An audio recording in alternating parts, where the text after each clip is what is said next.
Hello viewers, আসসালামু আলাইকুম। অন্য ধর্মী যারা শুনছেন তাদের প্রতি জানাই আন্তরিক শুভেচ্ছা। বিপিএল আপকামিং, আইপিএল নিয়ে অনেক ডিসকাস করেছি। এবার বিপিএল নিয়ে যে আলোচনা করব আপনাকে চমকে দিবে। এই আলোচনা এমন এক মোড় নিবে যা আপনাকে সত্যি সত্যি চমকে দিবে। হ্যাঁ ভাই, আপনাকে অবশ্যই চমকে দিবে। এবার বিপিএল এর কোনো একটা দল যে সকল প্লেয়ারদের নিয়ে তাদের স্কোয়াড তৈরি করতে চাচ্ছেন, তাদের মধ্যে রয়েছেন David Warner, Steven Smith, Jonny Bairstow, Sikandar Raza, Shai hope, মহারাজ, এবং এর সাথে আমি যতটুকু জানতে পেরেছি সাকিব আল হাসানও থাকছেন। এমনকি তাদের সাথে মুস্তাফিজুর রহমান এবং তাসকিন তো রয়েছেই। এই যে আমি যে দলটার কথা বললাম, 9 জন প্লেয়ার, বাকি 2 জন কে হবে সেটা আপনারা জানাবেন। এমন একটা দলে যেখানে David Warner, Steven Smith, Mustafizur Rahman, Taskin, Shakib Al Hasan, এত ভালো ভালো প্লেয়ার থাকার পরও এই দলে 11 যুক্ত করতে আরো 2 জন প্লেয়ারের জায়গায় এখন পর্যন্ত অবশিষ্ট রয়েছে। সে 2 জন কারা, সে উত্তর দিবেন আপনারা। দলটা কেমন হলো বুকে হাত দিয়ে জানাবেন। আমি শিওর যে আপনারা ভাবছেন এমন একটা দল যদি আপকামিং বিপিএল এ থাকতো তাহলে তাদের শিরোপা জেতার ক্ষেত্রে সম্ভাবনাটা বেশি থাকতো। বাট আমি যে দলটার কথা বললাম, আসলে এরকম কোনো দল বিপিএল এ থাকছে না। আমি যে প্লেয়ারের নামগুলা বললাম সেখান থেকে কোনো কোনো প্লেয়ার যদি তাদের 50% টাইমস বিপিএল এ অ্যাভেলেবেল থাকতো, তাহলে আমাদের এই টিমগুলা বা এই পার্টিকুলার ফ্রাঞ্চাইজিগুলা বাংলাদেশ বিপিএল কে অনেক উচ্চতায় নিয়ে যেত।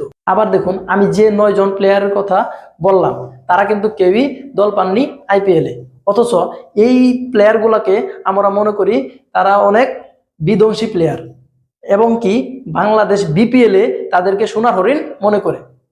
আসলে আমরা কোথায়, তারা কোথায়, আমরা কি নিয়ে মাতামাতি করি, আমাদের স্ট্যান্ডার্ড কি, তাদের স্ট্যান্ডার্ড কি, আর তাদের এই স্ট্যান্ডার্ডকে ওই সকল ফ্র্যাঞ্চাইজিগুলো কোথায় নিয়ে গেছে। মঈন আলীকে নিয়ে যদি আমরা চিন্তা করি, এবারের বিপিএল এ মঈন আলীকে নিতে প্রত্যেকটা দলই কারাকারি করেছে, বরিশাল এবং চট্টগ্রাম তো আরো বেশি। এখানে আমরা যদি সোশ্যাল মিডিয়ায় লক্ষ্য করি তাহলে দেখা যাচ্ছে মানুষ লিখছে মঈন আলী কবে আসছে, মঈন আলী কোন দলে যাচ্ছে, মঈন আলীকে কত দামে কিনেছে, মঈন আলী কবে আসবে, মঈন আলী কি করবে, এই সেই কথার শেষ নেই। অথচ এই মঈন আলীকে আইপিএল এর কোনো দলই নিতে চায়নি। শেষ পর্যন্ত দয়া দেখিয়ে কলকাতা নাইট রাইডার্স তাদের দলে পিক করেছে। ডেভিড ওয়ার্নার, স্টিভেন স্মিথ এরা আইপিএল এ কোনো দল পাননি, এমনকি আইপিএল এ কোনো দল তাদের প্রতি আগ্রহ দেয়নি। অথচ আমরা এই সকল প্লেয়ারদের কত বিধ্বংসী মনে করি। এবার দেখুন, বাংলাদেশ প্রিমিয়ার লিগের অকশনের কথা যদি বলি, আমরা আইপিএল এর অকশনটা কি অসাধারণ মল্লিকা সাগার। আমার কাছে মনে হয়েছে কি স্মার্টলি হ্যান্ডেলিং করেছিলেন এবং সিচুয়েশন কিভাবে টেকেল দিয়েছিলেন। সেখানটায় কিন্তু 2-3 ঘন্টার বিষয় নয়, পুরো 2টি দিন সেখানে প্রায় রেজিস্টার প্রাপ্ত প্লেয়ারের সংখ্যা ছিল 500+।